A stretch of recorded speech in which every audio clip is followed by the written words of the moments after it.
On today's Locked On Giants podcast, we continue our look at the Giants' 2024 regular season opponents with a look at the Philadelphia Eagles, who think they got one up on the New York Giants by luring away Saquon Barkley. But the Eagles might just have bigger problems to worry about than the Giants might be able to take advantage of. We discuss all that and more with Gino Cammilleri, co-host of Locked On Eagles, and that's coming your way next here on the Locked On Giants podcast.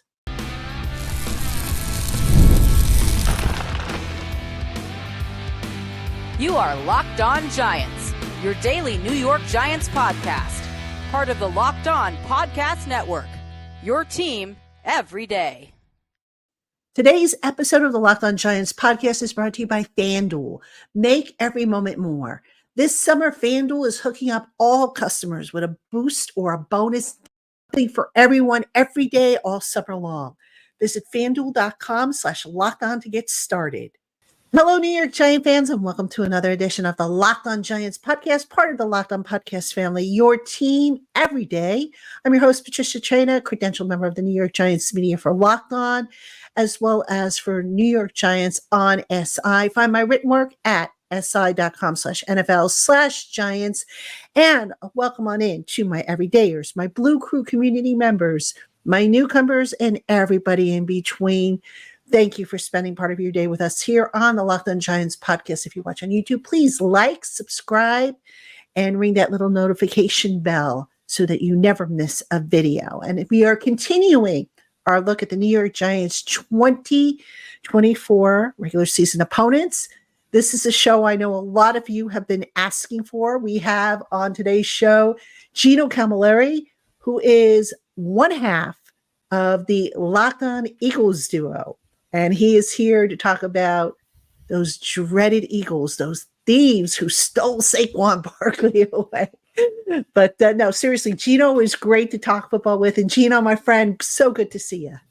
Yeah, Patricia, I'm happy to be here and talk about this division because the NFC East is the best division in football. I say it all the time. It's the best reality television, and the storylines kind of write themselves. And like you had prefaced, I mean, how often does one of the top three players from a divisional opponent join your team and vice versa? And that story writes itself, and a lot of things have shifted in the NFC East, and it's a year-to-year ebb and flow. Nobody wins it back-to-back seasons, so you always got to be on your toes and ready for that next contender to be biting at your heels, and that's kind of where the Philadelphia Eagles have been the last couple seasons. Absolutely. And the Eagles have a lot of change. So we're going to talk about that. We're going to talk about the new players, the new schemes and whatnot. Gino, let's start with the bigger picture. Nick Siriani, who I got to admit, I'm not a fan of this guy. He got new coordinators, Kellen Moore, offensive coordinator, brought in Vic Fangio to be the defensive coordinator. So let's start there if we could. I mean, there was some people who think that Sirianni kind of needed more experienced coordinators because he couldn't really help his previous set of coordinators when things went astray. What's your take on that? I will start by saying you are now the second Locked On NFC East host in the past 2 days to say that they weren't a fan of Nick Sirianni. And I would say that my co-host Lou DiBiase feels closer to how you and David Harrison feel. And I'm starting to get there. The more and more I kind of take a step back, and within the last couple of weeks, there's been some things that have happened in Philadelphia that have kind of put some more bitterness in the taste of my mouth for Nick Sirianni. That comment about Saquon Barkley taking the Giants' best player, I just think you don't have to write things in the NFC East. I think that's one thing that has come back to bite the Eagles time and time again. You just kind of shut your mouth, play the game, and you don't need to make the Giants or Cowboys or Washington hate you any more than they already do. But the real question is, Nick Sirianni, what do you do here? What is his job? What is his title? Yes, he is the head coach, but if you're looking at Kellen Moore, who another part of what I was saying with what happened the last couple weeks, Jalen Hurts said at OTAs 95% of what they were installing was Kellen Moore's offense. Yes, it's still early. You want to get those new concepts in so he can kind of grasp them in the offense as well. But 95% of the stuff that you're installing in June is the new coordinator's offense.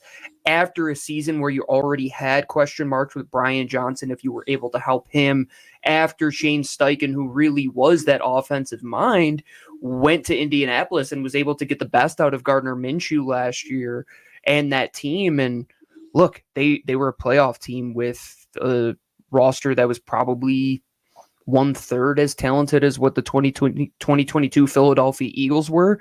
And then all of a sudden, Nick Sirianni's sitting there with his hands kind of between his legs saying, I got to figure something out. And I think a lot of people are asking that question, what does he do? And Nick Sirianni has to be great in a few areas. Leadership is one of them. Has he been a great leader over the last year or so? There have been some question marks. I think not totally taking accountability for what went wrong in that season, and still a little bit of the finger pointing. That's just not what a head coach does. And what is going to be the best case scenario if Kellen Moore's offense does do a good job? Is it that Nick Sirianni is fired and Kellen Moore becomes your new head coach, and then Vic Fangio becomes your Steve Spagnuolo to an Andy Reid, and you go with those two? Or does he kind of right the ship and you're great in areas like your 2-minute offense and you have a great understanding of when to call timeouts, and he just has a great grasp of all those little areas that a head coach, if you're not calling the offense, not designing the offense, you have to be elite in all of those other areas, i.e. the Harbaughs of the world, right? He's a special teams guy, but what is he really good in? He's good at understanding his offense and defensive personnel and getting them in there with the right coordinators. Nick Sirianni has to hope that he chose the right guys, because the last go around, Sean Desai, Brian Johnson, if that season took a downturn, let's say 4 or 5 weeks earlier, that seat would have been a lot hotter for Nick Sirianni come the end of the season. So if this thing starts slow, all eyes, and it's not just Philadelphia Eagles fans, it's people like the Giants supporters that are like, oh, we kind of don't like this guy already. And there are just some things that he's done that if you're in the NFC East as a head coach, you should look back to the Buddy Ryans and those days and be like, okay, there's some deep-rooted hatred between these teams that you shouldn't just say these things kind of tongue-in-cheek. It really does get taken seriously, and it does kind of add another spark to the flame that is already there. And Nick has a lot of people critiquing him. He has to be his own critic, kind of do some inward searching this offseason and realize that he is on the hot seat, but he also has taken this team to a Super Bowl, and he has to get back to what got that team there. And it really does boil down to the culture and the story or the message that he is sending to this team each and every day.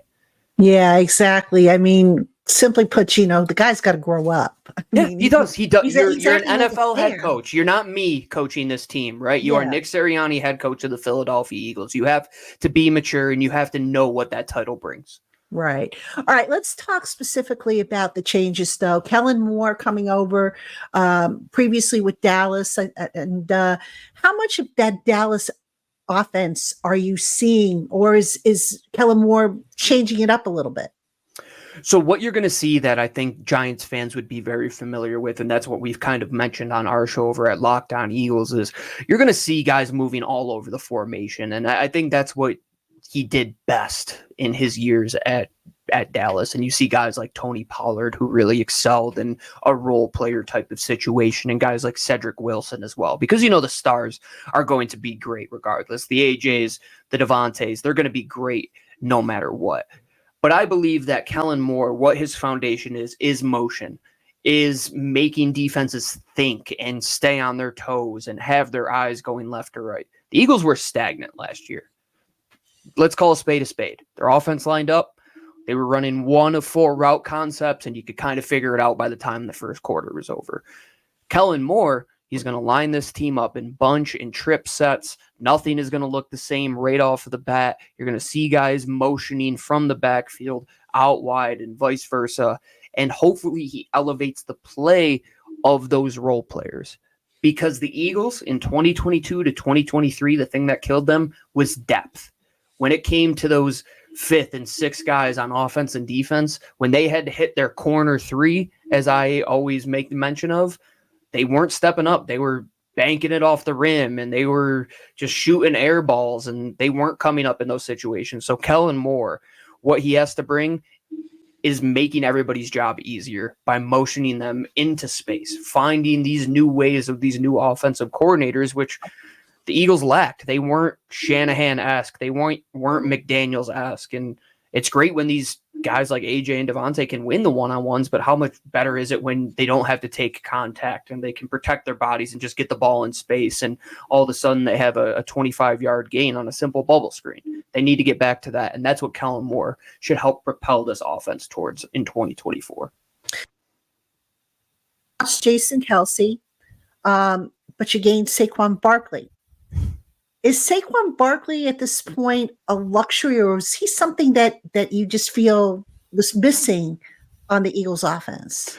Great question. Great way to look at it, too. And that's the thing. The Eagles have been in seasons where they've had luxury signings, and you're sitting back and saying, okay, that one was you probably could have left that one at the bank, right?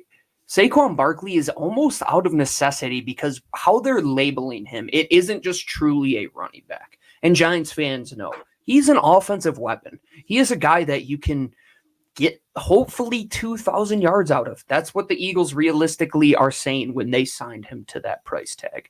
And for Philadelphia, they have the guys at the top. They have the big three, as we like to call it.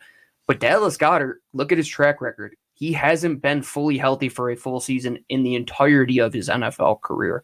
Quez Watkins, Olamide Zaccheaus, those backup role players at wide receiver for you last year, they're no longer in Philadelphia. They didn't trust them to give them the ball towards the end of the year, even when A.J. Brown was injured. And at running back, heck, Miles Sanders they tried to upgrade from. DeAndre Swift they tried to upgrade from. And it's like, where do you go from there? It's finding a guy who can truly encapsulate a offensive role player to take on a wide receiver role, to take on a running back role, to do a little bit of everything for this Philadelphia Eagles team. And he's the player that if you're looking at Kellen Moore getting the most out of, he's probably the queen on the chessboard right now in the way that you want to utilize him. And I think it would be stupid for the Eagles to say, here's the ball 30 times, go through the A-gap, take 2 to 3 hits, get contact, get beat up each and every time. No, they got to find ways to keep him healthy and prolong his career here in Philadelphia. But at the end of the day, if he's a guy who can contribute, let's say 1,200 yards on the ground, hopefully, optimistically, and then closer to 500-600 yards in the air, that's something that the Eagles have not had in the backfield since a rookie Miles Sanders going back to 2019, and heck, even before that, in the days of LaShawn McCoy and Brian Westbrook way before that. It's like once in a decade they finally get one of these pass catchers in the backfield and somebody who can do everything. And to take them from your divisional opponent, that's good business. It's a market inefficiency, and Howie Roseman sprung at that opportunity. Personally, I think they overpaid, but that's just my opinion. And no, that's not. They could have paid Derrick Henry, a one-dimensional back, and somebody who really doesn't catch passes. And I get what you mean. It's just I'm not paying Darnell Mooney like $300,000 more than Saquon Barkley to be like the 50th best guy at his position. You pay Saquon Barkley the $12.3 million to be the top 3 guy at his position. And you hope that he stays healthy, which is why I'm not too broken. I'm with you, Patricia. No, Patricia, that's it's an outlier for Howie, and those times he takes risks. The Carson Wentz trade up to go and get a quarterback, right? And the times he pays a Chauncey Gardner-Johnson at a position he usually doesn't. Those are the moves that fans and those in the organization, they harp on when he goes outside of the box. This is going to be one that if Saquon doesn't play a full season, right, and he doesn't eclipse even 1,500 all-purpose yards, yeah, that's a legitimate overpay. And we're going to be sitting back on Locked On Eagles saying, hey, Howie Roseman, it's time to answer the bell again. How do you make up for that? But if it does work out, I think everybody knows what he can bring to this football. Sure. All right, we're talking with Gino Cammilleri, one half of Locked On Eagles. When we come back, we're going to talk about a missing part of the Eagles' offensive line and how that maybe tilts the favor towards the Giants' defense as well. And then we'll also talk a little bit about the Eagles' defense because they have a new coordinator as well. So don't go anywhere. Hey, Giant fans, I love sports. I love them so much that I never want them to stop. But as the playoffs wind down, we get fewer games. And the sports aren't even sporting like I want them to be. But FanDuel lets me keep the sports going whenever I want. All I have to do is open up the app and dream up any bets anytime I'm in the mood. And this summer, FanDuel is hooking up all customers with a boost or a bonus daily. That's right, there's something for everyone every day, all summer long. So head on over to fanduel.com/lockedon and start making the most out of your summer. FanDuel, official sports betting partner of Major League Baseball. All right, everybody, welcome back to the Locked On Giants podcast. I'm your host, Patricia Traina. My guest is Gino Cammilleri. He is one half of Locked On Eagles, and we are previewing the New York Giants 2024 opponents. Yes, it's early. We got to go through training camp. The 53-man rosters aren't set, but we have some information, and it's always good to catch up with all the opponents, especially those in the NFC East. And Gino, I mentioned it at the end of the last segment. I want to go into it a little bit more if we could. Jason Kelce has retired, probably one of the best centers, in the game prior to his retirement. I got to think, and tell me if you disagree, that now, Dexter Lawrence is probably breathing a little bit of a sigh of relief. As good as Dexter Lawrence is, Jason Kelce was one tough customer to deal with. Do you kind of see, Kelce's retirement maybe tipping the scales more in favor of that Giants defensive front? It definitely is more of a concern in the back of my mind because the guy that they got to replace Jason Kelce was Cam Jurgens, who Kelce was instrumental in the scouting aspect of him. Howie Roseman kind of gave him a project that year and said, find me a guy who mirrors you, and they came away with Cam Jurgens. But at the same time, you can look at a player and say, yeah, he looks like me, but can he play like Jason Kelce is the ultimate question. And he was the recipient of being in that offensive line last year, being the right guard, understanding how Jason Kelce saw things, hearing his checks, understanding how he took in the cadence. I have a question mark with Cam Jurgens being able to handle a player like Dexter Lawrence for 60 some odd snaps a game when it comes to power. Cam Jurgens is somebody who is a little bit undersized in that regard, i.e. Jason Kelce. That's kind of the mold they cut them from at the interior of the offensive line. Dexter Lawrence, that's a big boy to handle in there. That's a guy who needs 1.5 to 2 guys on every single block to kind of handle him and move him off of his spot. But at the same time, Jeff Stoutland, the offensive line coach of the Philadelphia Eagles, he doesn't shy away. There are going to be times when Cam Jurgens he's down blocking right on Dexter Lawrence and hoping that he can be agile enough to kind of overcut him and get to the second level to be a pulling center there. And he's going to have to take on these assignments. And if not, they're going to find somebody else to do it. And Dexter Lawrence, the rest of these guys on the interior, you should be happy that Jason Kelce is gone. And I kind of feel that way with Zach Martin with the Cowboys, where it's like when he's gone, things should be a little bit easier on the interior there.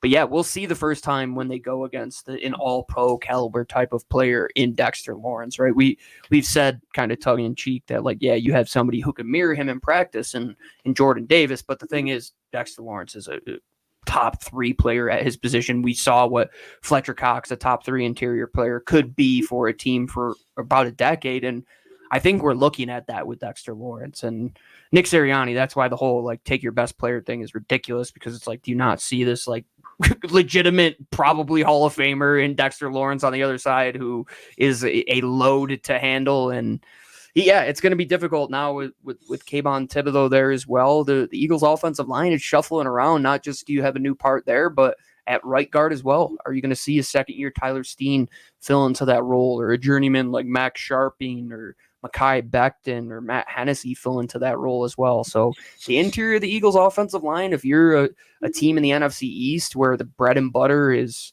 controlling the A and B gap, the Eagles, you got to go improve it now. It's not Jason Kelce in there anymore. The days of Brandon Brooks are gone. So it's a whole different regime on the interior. All right, now staying in the trenches, let's flip over to the Eagles defense. Vic Fangio brought in as the new defensive coordinator. I kind of got the impression he wasn't as well liked down in Miami. Didn't last very long there. Let's start off with what changes he's made to the defense. And again, the Eagles defense missing a couple pieces. Fletcher Cox is retired. Mm-hmm. I Brandon Graham's no longer there, right? This will be his last year. He wanted to get to 15. Who's He'll be here the for one more that's year. still the edge rusher? They just traded Hassan Riddick to Hassan the Riddick. New That's the York one Jets. I'm thinking Yes. of. Hassan Riddick is with the Jets. So let's start off with, what's different with Fangio running this defense, given the personnel, and how big of a loss now are we talking with Fletcher Cox and Hassan Riddick not there? Yeah, let's start with the latter there. And I think the personnel kind of is going to shape what Vic Fangio runs. And it's a lot younger on that defensive front. And number 91 on the field, number 1 in our hearts, Fletcher Cox, he's no longer there. And that's big shoes to fill. Jalen Carter, Jordan Davis, those Georgia Bulldogs, we're a lot more confident in Jalen Carter, who really proved that he is already a bona fide kind of superstar in this league. Jordan Davis might be the biggest question mark in all of Philadelphia right now, because when Vic Fangio runs his defensive lines, it's not 4 guys down, hand in the dirt, like Giants fans have seen against the Eagles the last 6 to 20 years, like this Jim Schwartz, 2 edge rushers, 2 interior guys. He's going to go lighter on the line, probably 2 to 3 guys with their hand in the dirt. So those guys on the defensive line, they're going to be asked to take on 2 to 3 blockers every single down. And Jordan Davis, why did they draft him? With aspirations to be maybe a Dexter Lawrence level type of player. And in Vic Fangio's defense, all eyes are going to be on you, because what he wants to do on the back end is give his new defensive backs in Chauncey Gardner-Johnson, in Cooper DeJean, in Quinyon Mitchell. He wants to be versatile. He doesn't want to just line up his defensive backs and just, you play man on one side, you play man on the other, and we're going to run a cover 3 with 1 high safety. No, he is going to show you 2 high looks and single high looks and bring these 2 high looks down to where it's a 1 high and you got a robber underneath. And these guys are going to be almost positionless. They're going to have 1 guy in Slay who kind of lives on an island, and the rest of them, it's going to be a chessboard. And that's what they were missing last year. They were missing the personnel and they were missing the creativity. Sean Desai, they call him a disciple of Vic Fangio, somebody who coached under him and is on his tree. Well, it's different to be a disciple of something versus being the guy who nearly invented the cover 6 defense. And like you said, Patricia, I don't think he was too happy down in Miami. The things that players said when he left, it wasn't too great. But he should have been in Philadelphia last year. There are things that happened behind the scenes with the now coach of the Arizona Cardinals that if you read through the lines, you can kind of see that Vic Fangio, who was a consultant with the Eagles at the time, more than likely would have been our defensive coordinator last year. And then a timeline went in there with Jonathan Gannon and he went down to Miami. But now we're into 2024. What can you expect out of Vic? Somebody that you don't have Fletcher Cox. You don't have these veterans that you had for the longest time. Brandon Graham isn't going to be here much longer either. You have hopefully a foundation on defense to get somebody that could be a Steve Spagnuolo type of figure for you. And I'm not saying he's going to win multiple Super Bowls for you, but what I'm saying is you have a guy who you hand the defense to him. You say, Vic, you are a pseudo head coach. I don't have to worry about anything on the defense. You're a hard-nosed guy. The guys are going to respond to you. You clean everything up on that side of the ball, because what they had last year were 2 guys in Matt Patricia and Sean Desai that it was evident they did not trust. They have to have trust in Vic Fangio to run things his way. And I think the personnel moves that Howie Roseman had done in the draft and free agency lend to what Vic Fangio wants to do on defense. So good signs pointing his way. And it can't be much worse than what the Eagles put out there on defense the last 7 weeks of the season. It was abysmal by every stretch of the word. All right, coming up next, some more about the Philadelphia Eagles, including where they probably have improved the most in the offseason. Don't go anywhere.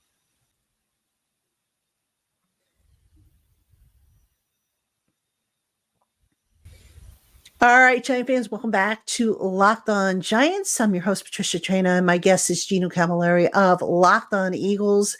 And Gino, that Philadelphia defensive secondary, talk to me about that, because I see that as probably the biggest area of improvement. And just in the nick of time, you got CD Lamb and company down in Dallas. Now you got Malik Neighbors and company and over with the Giants, Terry McLaurin and company down in Washington. Would you agree that, that defensive secondary, particularly the cornerbacks, is one of the most improved areas of the defense?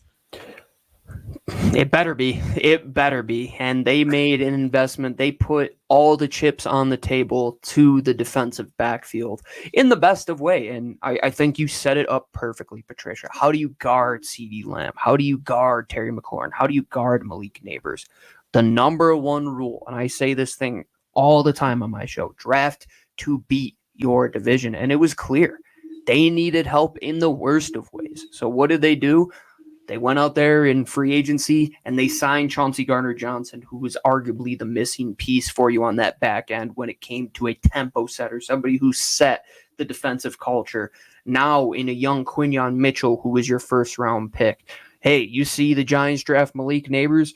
We're going to go and get a young cornerback ourselves to hopefully not sit behind, but be the number 2 behind Darius Slay right now to potentially be the number 1. And not only that, they went out and drafted Cooper DeJean, drafted back-to-back defensive backs for the first time in 20-plus years because it was that big of a weakness for this football team. And Howie Roseman, hats off to him for identifying it. I think he did a good job getting players that fit what Vic Fangio truly does. And I think the cherry on the ice cream there was Cooper DeJean, showing you that versatility really does win in today's NFL. And if other teams can't figure out where to put him and he falls in the draft because he's a, quote, positionless player, the Eagles don't care. They're going to draft good football players. And hopefully Cooper DeJean, Quinyon Mitchell, those are the next guys to kind of set the tone for that defensive backfield because that's what they were missing. When guys like Baker Mayfield and Sam Howell are able to have multiple 300-yard games against you, it's just not good. It's not something that you should hang your hat on at the end of the day if you're a defensive coordinator or anybody in that secondary. And you have to find a way to stop CeeDee Lamb. I think that's what all teams in the NFC East are trying to do, right? It's like, got to stop this guy from getting 200 yards somehow. So let's go and invest multiple picks and multiple free agents in that spot. Somewhere where they were weak and they were aging in the worst of ways. James Bradbury, he's had one good season in the last 3 years, and who knows if he's even going to be on the team. He's getting looks at safety, and he was barely there during training camp. I don't think his days are long for Philadelphia, but the youth movement is truly coming to a head in that defensive backfield in the worst of ways because there can't be a situation where James Bradbury is defending Malik Neighbors, and all of a sudden the camera cuts to Malik Neighbors and nowhere in the frame is James Bradbury because he got absolutely dusted because he runs a 4.7 at this point in his career. So hopefully this defensive secondary unit is much better, but it also has to get better on the defensive front as well. They don't walk away unscathed. I think trading Hassan Reddick was a message sent to the rest of the team. Bringing in Bryce Huff and Josh Sweat still doesn't have an extension yet, so they're kind of letting this thing play out, and they're letting the young guys go out there and get the first looks at this, and that's what they need to do. They were getting old way too quick, and now they're getting young in the quickest of ways. Gino, it wasn't too long ago that the Eagles had a stacked and loaded roster. I listened to you throughout this podcast, and I hear a lot of questions about this team going forward. What, in your mind, is the biggest question, the thing that will potentially make or break the Eagles season? I wouldn't say it's as much questions as it is cautious optimism, where I need to see proof by validation. I'm that type of person, right? Like, yeah, the secondary, you did all the good things, but if you go out there in the first game, you're allowing 450 yards, well, we're right back to square one. The biggest question that could derail the Eagles season, and I think it goes back to our first talking point in Nick Siriani. What happens the first time this team hits adversity in 2024? Do they respond like they did in 2021 and 2022, where they were able to buckle down their bootstraps and right the ship and go on this stretch and get them to a Super Bowl where after starting 2-5, Nick Sirianni's rookie season, they don't lose many regular season games until 2023? Or do you fall suspect to the last 7 games of last year, Are we asking the same questions again 6 weeks into the season? Is Nick Siriani on the hot seat? And it all starts with how they respond to adversity, because that's when you learn where teams are in the NFL. And if that adversity hits early in the season and they're able to respond and they're able to right the ship, great. If it happens in the middle of the season and they do the same thing, great. Anytime it happens, if they respond well, that's how they'll succeed. And if they do what they did last year, history repeats itself in the NFL, and I think that is a legitimate suspicion to have if things do go wrong, that Nick Sirianni's team could fall in the way that they did last year. But if not, you could be looking at a Super Bowl, and that's optimistically how we like to look over at Locked On Eagles. So it sounds like it's going to be a feast or famine type of deal. Yeah, there's not much in between in Philadelphia. It's either like they're the worst team, they're picking in the top 10, or they're a team competing for a Super Bowl. And with expectations, I mean, that's what you hope for. And in this division, it starts with winning the division, right? And if you struggle against the Giants and struggle against Washington and you drop the first couple divisional games towards the end of the season too, like that's when questions could start to creep in. And the NFC East, you never can sit idly by while things happen and the rest of the division is looking good, because nobody wants to see Dallas win it again. And if you see the Giants win it or Washington win it, Jeffrey Lurie isn't a guy, an owner who likes to sit there and say, yeah, we'll give the coach another chance. Fired Doug Peterson, fired Andy Reid. I don't think Nick Sirianni is a guy that is held in a higher regard than either of those two gentlemen. So Nick Sirianni, he's got a lot of question marks to go improve this year. So the conversation has come full circle back to the head coach. Yep. Who just right now, like you said, what exactly does he do? Yeah, other than talk, smack, Yep, exactly. Yeah, I get it. I'm a Western New York Italian. He's a Paisan as well, but there's a difference between being a podcaster and being a head football coach. And I like it. I mean, we can't take away from the days of Buddy and Jimmy Johnson and what they did, but at the same time, you got to go improve it. Nick Sirianni hasn't had an 85 Bears team to go and rest his hat on, right? He needs to get back to that. And I think the team trusts him, obviously. They made these moves hoping that he could right the ship. I think you would have saw a new head coach if they totally just lost trust in him. But Kellen Moore, who has had these whispers of a potential head coach, and Vic Fangio, a former head coach, and seen what they did last year when they kind of buried Sean Desai and elevated Matt Patricia. Being a coach in Philadelphia, you better have your tap dancing shoes on, because the floor is quite literally lava. For sure. Gino, great stuff as always. Love talking ball with you. Going to be interesting. It's going to be a lot of fun when the Giants and Eagles meet up. The Saquon Barkley revenge game, as it's currently being touted. I think that's week 7 of the season. Then I think two teams meet at the very end of the season, week 18. And lately the Giants, starting to make a little progress. I think they've beaten the Eagles, a couple times over the last few years. I mean, still not there, but I think they're starting to hopefully close the gap and can at least keep it competitive, because I'm sick of these blowouts that the Eagles always seem to put on the I don't think it does any of us good, to be honest with you. I don't think it does good when the Eagles aren't facing competitive teams in the NFC East. And I think when other teams are chomping at their heels, that's when these teams kind of rise to the occasion. And nobody wants to be talked about like the NFC least, like we were a couple of years ago. Yeah. Got to get back to that NFC Beast moniker, which we were starting to roll along there. Pretty good there in 2023. Yeah, for sure. All right, folks, that's going to do it for this edition of the Locked On Giants podcast. Again, he is Gino Cammilleri, one half of Locked On Eagles.